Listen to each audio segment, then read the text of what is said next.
आज की कहानी की शुरुआत एक कहावत से करेंगे और कहावत है कि अहंकार में तीनों गए, धन वैभव और वंश, ना मानो तो देख लो रावण, कौरव और कंस।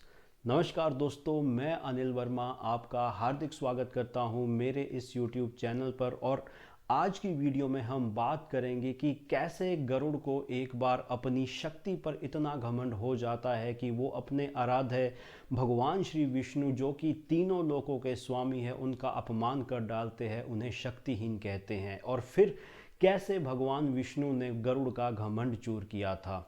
कहानी कुछ इस तरह से है कि देवराज इंद्र के सारथी होते हैं मताली, जिनकी एक पुत्री होती है जो कि विवाह के योग्य होने पर मताली के लिए चिंता का कारण बन जाती है। और उसकी वजह होती है कि मताली को समस्त देवलोक में अपनी पुत्री के योग्य कोई वर नहीं मिलता।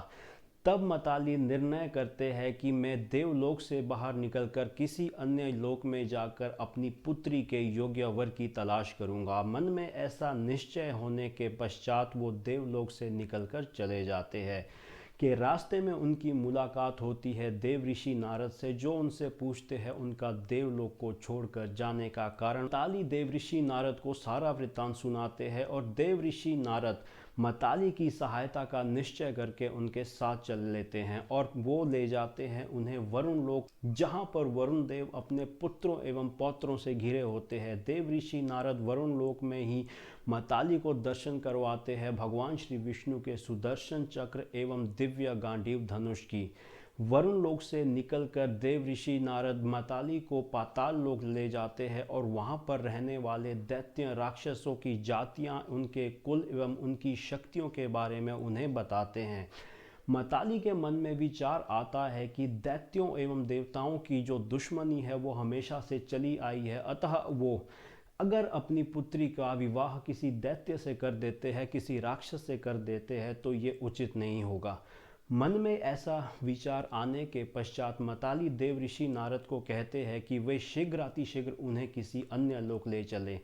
ये सुनने के बाद देव ऋषि नारद मताली को नागलोक ले जाते हैं और वहां पर रहने वाले प्रमुख नाग जैसे कि ऐरावत, वासुकी एवं शेषनाग के बारे में उन्हें बताते हैं। मताली को भीड़ में एक युवक दिखाई देता है और उससे आकर्षित होकर वो उसे अपना वर बनाने का निश्चय करते हैं और देव ऋषि नारद से उसके कुल के बारे में जानना चाहते हैं।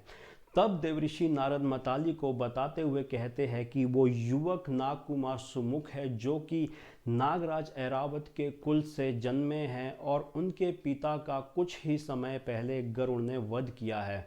उसके पश्चात मताली नागराज अर्यंक के सामने जाते हैं और उनके सम्मुख अपनी पुत्री एवं नागकुमार सम्मुख के विवाह का प्रस्ताव रखते हैं। विवाह का प्रस्ताव सुनने के पश्चात अर्यंक हर्षित हो जाते हैं, लेकिन वह मताली को कहते हैं कि जब गरुड़ ने नागकुमार सुमुख के पिता की हत्या की थी तो उसने ये वचन लिया था कि वो कुछ ही दिनों के भीतर नागकुमार सुमुख का भी वध करेगा, अतः मुझे नहीं लगता कि ये विवाह किसी भी तरह से शुभ होगा। ये बात सुनने के बाद देव ऋषि नारद अर्यंक को कहते हैं कि हम नागकुमार सुमुख को अपने साथ लेकर देवलोक जाते हैं और वहाँ पर कुछ ना कुछ ऐसी तरकीब निकालेंगे जिससे कि नागकुमार सुमुख का जीवन लंबा हो जाएगा। ये सुनने के बाद अर्यंक हर्षित हो जाते हैं और अपने पौत्र को लेकर देव ऋषि नारद और मताली के साथ देवलोक चले जाते हैं। जब ये चारों देवलोक पहुंचते हैं तो उस वक्त भगवान विष्णु भी वहां पर उपस्थित होते हैं और देव ऋषि नारद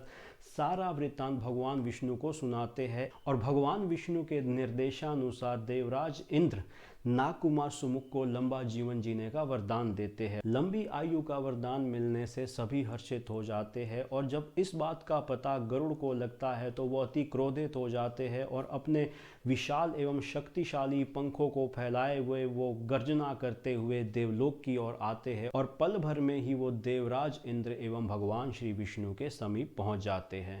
गरुड़ देवराज इंद्र से कहते हैं कि हे देवराज इंद्र, आपको भली भांति मालूम था कि मैंने नागकुमार सुमुख को अपने भोजन के रूप में चिन्हित किया है, फिर भी आपने उसे लंबा जीवन जीने का वरदान क्यों दे दिया? आपके इस वरदान के कारण मैं, मेरा समस्त परिवार और नौकर चाकर जो कि अपने जीवन यापन के लिए मुझ पर निर्भर है, भूखे मारे जाएंगे।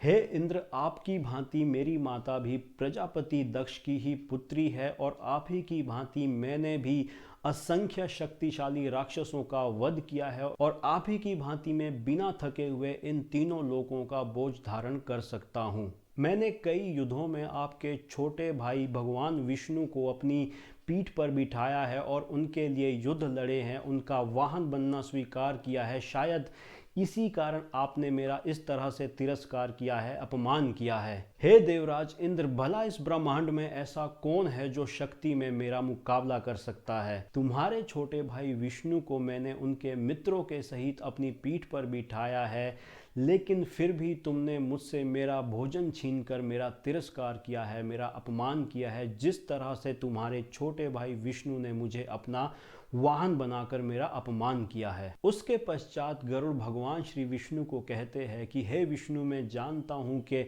अदिति के गर्भ से जन्मे सभी पुत्रों में तुम सर्वशक्तिशाली हो, लेकिन मैंने तुम्हें अनेकों बार अपनी पीठ पर बिठाया है और मुझे जरा भी थकान महसूस नहीं हुई है। अतः हे भ्राता, तुम शांतिपूर्वक सोचो कि हम दोनों में सर्वशक्तिशाली कौन है।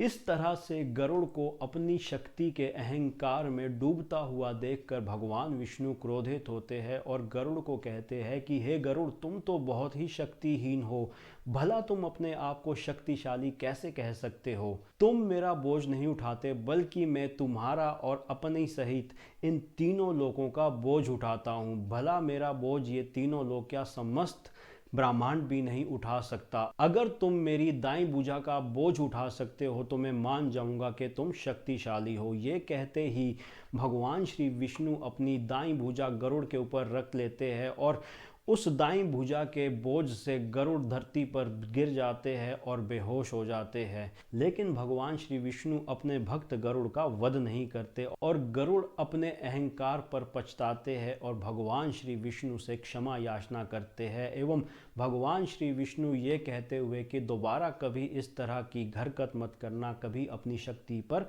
अहंकार मत करना, गरुड़ को माफ कर देते हैं। उसके पश्चात भगवान श्री विष्णु नाग कुमार सुमुख को अपनी अंगूठे से गरुड़ की छाती पर फेंक देते हैं और इस तरह से नाग कुमार सुमुख और गरुड़ के बीच मित्रता हो जाती है। तो दोस्तों, इस तरह से भगवान श्री विष्णु ने अपने परम भक्त गरुड़ को, जब उन्हें अपनी शक्ति पर घमंड हो गया था, तो उनका घमंड दूर किया था।